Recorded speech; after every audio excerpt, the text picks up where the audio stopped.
শুভ সন্ধ্যা সকলে কেন আছেন বারে আমার পেজিংয়ে আপনাকে অনেক অনেক স্বাগতম। আজকে আমি ওল দিয়ে আনতেছিলাম ইলিশ মাছ।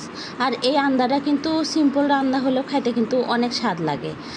প্রথমে আমি ইলিশ মাছটা ভালো করে কেটে নিয়ে ধুয়ে নিছি, তারপরে লবণ হলদি পত্তের গুঁড়ো দিয়ে মেখে নিয়ে তেল গরম করে ওর মধ্যে দিয়ে হালকা করে ভেজে নেবো। আর তরকারির মধ্যে ইলিশ মাছ কিন্তু হালকা করে ভেজে দিলে ভাল লাগে, নাতে কিন্তু কড়া ভাজলে বেশি ভাল লাগে না। তারপরে মাছটা ভাজা হয়ে গেলে তুলে নিছি, যে তেল ছিল ওই তেলের মধ্যে জিরে শুকনো করতে তেজপাতা ফোড়ন দিছি, দিয়ে সিদ্ধ করা ওলটা দিয়ে দিছি। তারপরে আদা জিরে হলুদ লবণ পত্তের গুঁড়ো দিয়ে ভালো করে মশলাটা কষে নেবো যতক্ষণ না পর্যন্ত তেল ছেড়ে আসবে।